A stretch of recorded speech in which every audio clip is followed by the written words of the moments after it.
የኤፍራታና የናታን ሰርግ በዚህ መልኩ ተካሂዷል። ከምንም በላይ ቢንያምን አደነኩት። ምክንያቱም ናታንና ቢንያም ወደ ያፌት ቤት የሄዱት ባሳለፍነው ፓርት አይታችሁ ከሆነ ኤፍራታን ከያፌት ለማስመለጥ ነበረ። እንግዲህ በአቀዱት መሰረትም እቅዳቸው ተሳክቶ ያፌት ቀለበቱን ሳያደርግላት ወድቋል። በዛም አጋጣሚ ምናልባት ይሄ ነገር ከተሳካለን በሚል ሀሳብ ቢንያም የሰርግ አዳራሽ ተከራይቶ ነበረ ወደ ሰርጉ የሄደው። እንግዲህ ያፌት ሲወድቅ ቀጥታ ቢንያም ወደ ተከራየው አዳራሽ ነው የሄዱት። ሰላም ሰላም፣ ውድና የተከበራችሁ የዜድ ሀበሻ ቤተሰቦች ለቻናሉ አዲስ ከሆናችሁ ሰብስክራይብ በማድረግ እንደዚሁም ቪዲዮውን በላይክ መጀመር አትርሱ። ሐረግ ድራማ ቀጣይ ፓርት ይዤላችሁ መጥቻለሁ። እስከ መጨረሻው ድረስ አብራችሁኝ ለመቆየት ሞክሩ። ቪዲዮውን በመሀል አስገባላችኋለሁ። እንደሚታወቀው ካሳለፍነው ፓርት ላይ ያፌት ወድቆ ነበረ። በያፌት መውደቅም ብዙዎቻቸው ተደናግጠዋል። ናታንና ቤዚ እንደዚሁም ቢንያም ደግሞ ገና ህመሙ ሲጀምረው ነበረ እየሳቁ የነበሩት። ያፌትም ባቀዱት መሰረት ወድቋል። ያፌት መድኃኒቱን ከወሰደና ቀለበቱን ለኤፍራታ ሊያደርግላት ሲል ከወደቀም በኋላ ቢንያም፣ ናታን እንደዚሁም ቤዛ በቻለችው አቅም ህይወት ማግዛቸዋለች። የቤት ሰራተኛዋም ጭምር በዚህ ነገር በጣም ደስተኛ ነበሩ። ምክንያቱም የቤት ሰራተኛዋም ወደ ያፌት ቤት ተቀጥራ ከመጣች ወደዚህ እያንዳንዱ እየተካሄዱ ያሉ ነገሮችን ታውቃለች። ኤፍራታ እዛ ቤት በነጻነት መንቀሳቀስ አትችልም ነበረ። ወይም ደግሞ በብዙ ነገሮች ውስጥ ነበር ያለችው። ይሄ ነገር ደግሞ ለሁላቸውም መልካም አጋጣሚ ነበረ።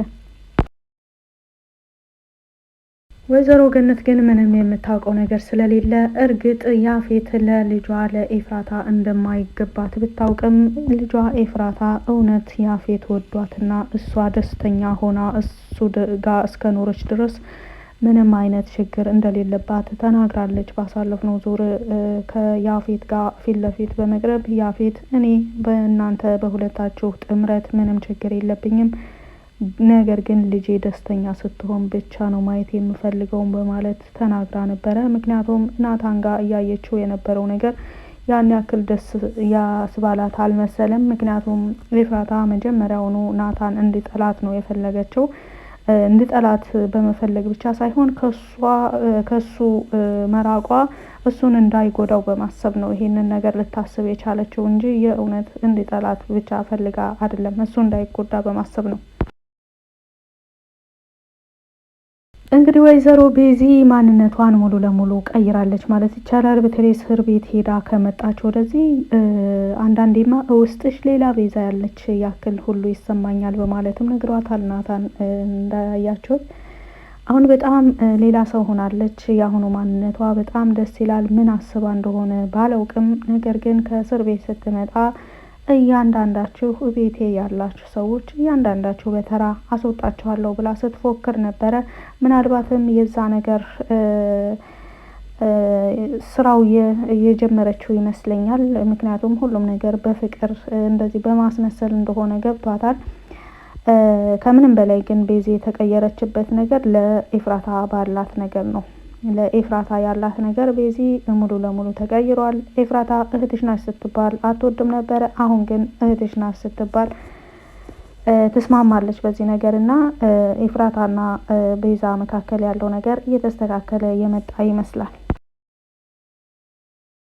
ኤፍራታ ያፌት ቤት ከገባች ቀናቶችን አስቆጥራለች። ነገር ግን ቀንም ሆነ ማታ ናታንን እንደማትረሳው እንደዚሁም ደግሞ ምናልባትም ልጅም ልወልድልህ እችላለሁ በማለት ሆዷን ጨብጣ ስትነጋገር ከራሷ ጋር ስታወራ የያፌት ያክስቱ ልጅ ደርሶባት ነበረ። ማለት የማንን ልጅ ነው የምትወልጅለት በማለት ሲጠይቃት ማለት ወደፊት እኔና ያፌት ምናልባት ልጅ ከወለድ በማለት ነው እንደዚህ ነው በማለት ተነግረዋለች። አይ እኔ እኮ ምናልባት ያረገሽ መስሎኝ በማለትም ነግሯት ነበረ። አይ ምንም ነገር የለም በማለት ተነግረዋለች። በነገራችን ላይ ኤፍራታ እና የያፌት ሰርግ እንደዚህ ለምን ቶሎ ሊደረግ እንደቻለ የያፌት አክስትም በጣም ግራ ተጋብታ ነበረ። ያፌትን ብጠይቀው እውነቱን አይነግረኝም ልጄ፣ እስኪ አንቺ እውነቱን ንገሪኝ፣ አርግዝሽ ነው እንዴ በማለትም ጠይቀዋት ነበረ። አይ ማማ ምንም የለም በማለት መልሳለች ኤፍራታ። ወይዘሮ ገነትን ደግሞ ወደ ሰርግ እንድትሄድ ቢንያም እያሳመናት ነው ያለው። ሄደን ደስታዋን መካፈል አለብን በማለትም ሲነግራት እኔ እዛ ቤት መሄድ አልፈልግም በማለትም ስትነግረው ቢያንስ ከሷ ጎን መሆናችንን ማሳየት አለብን፣ በሷ ደስታ ከሷ ጎን መሆን መገኘት ይኖርብናል በማለትም ሲያሳምናት እሺ አንተ ካልክ እሺ ሞክራለሁ በማለት ልብሷን ለመቀያየር ተነስታለች። ነገር ግን የሆነ ያሰባችሁት ነገር ያለ ይመስለኛል በማለትም ስትጠይቀው ቢንያም ደግሞ አይ ምንም ያሰብነው ነገር የለም፣ ሄደን ደስታዋን መካፈል ብቻ ነው የምንፈልገው በማለትም መልስ ሰጥቶ ነበረ። እነ ወይዘሮ ገነትም እነ ዳጊም እነ ቤዛም እየተዘጋጁ ነው ወደ ሰርግ ለመሄድ። ቤዚ በጣም ደስተኛ ናት። ምክንያቱም ይሄንን ሀሳብ ያመጣችው ሲጀመር እሷ ናት። የያፌትንና የኤፍራታን ጥምረትም ያልፈለገችው ራሷ ቤዚ ናት። ምክንያቱም ምናልባት በሆነ ነገር አስገድዷት ሊሆን ይችላል፣ እኔን በፊት አስገድዶኝ እንደነበረው በማለት እሷ ያለፈችበትን ህይወት በማስታወስ እኔ ያለፍኩበትን መንገድ እህቴ እንድታሳልፍ አልፈልግም፣ በሆነ ነገር አስገድዷት ሊሆን ስለሚችል እኛም በሆነ ነገር እሷን ነጻ ማውጣት አለብን በማለት ነው ቤዛ ይህንን ሀሳብ ያመጣችው። ሀሳቧም ጸድቆላታል። እና ወይዘሮ ገነትም ወደ ሰርጉ ለመሄድ እየለባበሱ ሳለ ቢንያምም ለባብሶ ወደ እነሱ ይመጣል። ጨረሳችሁ ወይ በማለት ሲጠይቃቸው አዎ እየጨራረስን ነው በማለት ሲነግሩት እንዴት ነው እኔስ አላማረብኝም ወይ አያችሁት ወይ ልብሴን በማለት ሲጠይቃቸው በጣም አምሮብሃል በማለት ገነት ስትመልስለት ቢንያም ደግሞ አያጎቴ ያፌት ሳይሆን አንተ የምታገባ እኮ ነው የምትመስለው በማለት ሲቀልድ ወይዘሮ ገነት ወደ ጽዮን ነበረ የሄደችው በሀሳብና ምክንያቱም በቢንያምና በጽዮን መካከል ያለውን ነገር እርግጥ ቢንያም ዳጊ እንደዚሁም ወይዘሮ ገነትን ቢያውቁም ለወይዘሮ ገነት ግን የሁለታቸው ጥምረት ብዙም አላስደሰተውም።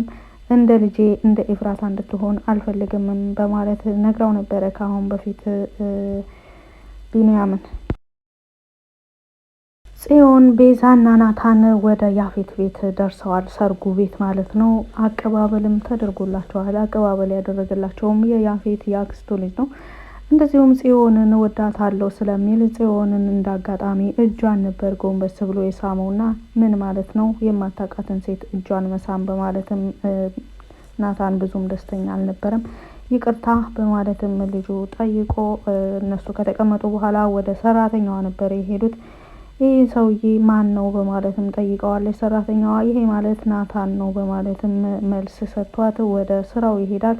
እንግዲህ ሰርገኞቹም ስለ ናታንም ሆነ ስለ ኤፍራታ ቤተሰቦች እያወሩ ነው ያሉት። በተለይ ወይዘሮ ገነት ወደ ሰርጉ ቤት በገባች ጊዜ እንዴት ልትመጭ እንደቻልሽ አላውቅም በማለት ስትጠይቃት እሷ ማለት እኮ ብሎ ያፌት ለመናገር ሲጀምር አቶ ያፌት እባክህ ንግግርህን አትጨርሰው ያለበለዚያ እኔ መለሳለሁ በማለትም ስትናገር አይ በቃ ትቸዋለሁ ቁጭ በሉ ይላቸዋል ማለት ነው። ሁላቸውም ተቀመጡ። በዚህ ወከባ ውስጥ እንደምንም ራሷን ሸፍና ሂዊ ወደ ያፌት ቤት ገብታ ነበረ። ወደ ያፌት ቤት ከገባችም ባገኘቻት አጋጣሚ ኤፍራታ ብቻዋን የምትሆንባትን ደቂቃ ተጠቅማ ወደ ኤፍራታ ገብታለች። ኤፍራታንም እባክሽን ያፌትን አታግቢ፣ እኔ ለመጨረሻና ለአንዴ ላድንሽ ነው የመጣሁት፣ ሰዓት ምንም ወቅት የለንም የምናስብበት፣ እባክሽን ወስኚ በማለት ስትነግራትም እኔ ይሄን ማድረግ አልችልም፣ አንቺም እንደ ሴቶቹ ጋር እንዳትሄጂ፣ ራስሽን ችግር ውስጥ እንዳትጥይ በማለት ነበር ኤፍራታ ለሂዊ የመለሰችላት። እንደሚታወቀው ሂዊም የወሰነችው ውሳኔ ስላለ እዛ የታገቱ ሴቶች ፍትህ ማግኘት አለባቸው። ያንን ማድረግ የምችለው ደግሞ እኔ እዛ እነሱ ጋር ስሄድ ነው። እዛ ሄጄ ውስጥ ገብቼ ላድናቸው ይገባል በማለትም ወስናለች። ያፌትም ሰርገኞችን በማስተናገድ ላይ ሳለ የአክስቱ ልጅ ውሃ ይሰጠዋል። ውሃውም የተበረዘ ውሃ ነበረ። ጽዮንን ለልጁ ስጪውና እሱ የሰጠው አስመስሎ ለያፌት ይስጠው በማለትም ሲያዟት ልጁን በመጥራት ለያፌት ስጠው፣ አንተ የሰጠህ አስመስለህ ስጠው በማለትም ትሰጠዋለች። ልጁን በታዘዘው መሰረት ፍቅር እንደዚህ ነው አንዳንዴ አድርጉ የተባልነውን ነገር ብዙ ጊዜ ያለ ምንም ጥያቄና ያለ ምንም ጥርጥር የምናደርገው ብዙ ጊዜ እነዛን ሰዎች ስንወዳቸው ወይም ስናምናቸው ነውና ልጁም ምንም ጥርጣሬም ሆነ ምንም ጥያቄ የለውም ነበረ። ተቀብሎ ቀጥታ ወደ ያፌት ሄዶ ወንድሜ አልቦሃል፣ ደክሞሃል፣ እስኪ ይችን ውሃ ጠጣት በማለት ሲሰጠው ያስታውቅብኛል እንዴ? እውነትህን ነው፣ እንደዚህ ብዙ ሰው ያለበት ቦታ ያስጨንቀኛል። አዎ ደክሞኛል፣ አልቦኛል፣ አምጣ ውሃውን ልጠጣው በማለት ተቀብሎ ጠጥቶ ነበረ። ከዛም በኋላ እንግዲህ ባህላችን ነውና የሙሽሪት ቤተሰቦች ጋቢ ይለብሳሉ። በባህላችን መሰረት ነው እኛም ማግባት ያለብን በማለት ያፌት ለኤፍራታ እናት ለገነት ጋቢ አልብሰዋል፣ ተመርቀዋል፣ ጉልበት ስመዋል። ቀጥታ ይሄን ካደረጉ በኋላ ወደ ቀለበት ዝግጅቱ ነበረ የሚሄዱት።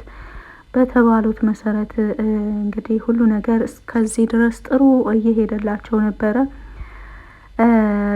ጋቢውን ካለበሱ ሁሉን ነገር ካጠናቀቁ በኋላ ግን የተፈጠረው ነገር ሌላ ነው። እነሱ ያሰቡት ሌላ፣ የተፈጠረው ሌላ። የነ ናታንም እቅድ በዚህ መልኩ በመስመሩ በጣም ደስ ብሎኛል። ምክንያቱም አንዳንድ ጊዜ እውነት መልካም ሰዎችም የደስታ ህይወት ይገባቸዋል። ያፌትም ለኤፍራታ ቀለበት ሳያደርግላት ራሱን ሳተ። ከዛም በኋላም ነው የኤፍራታና የናታን ስራም ሊሰራ የቻለው። እንደዚሁም ሁለታቸውም ደስተኛ የሆኑት ቢንያምም ደግሞ በጓደኝነት ልክ ተገኝቶ የጓደኝነትን ትርጉም በተግባር ገልጾታል።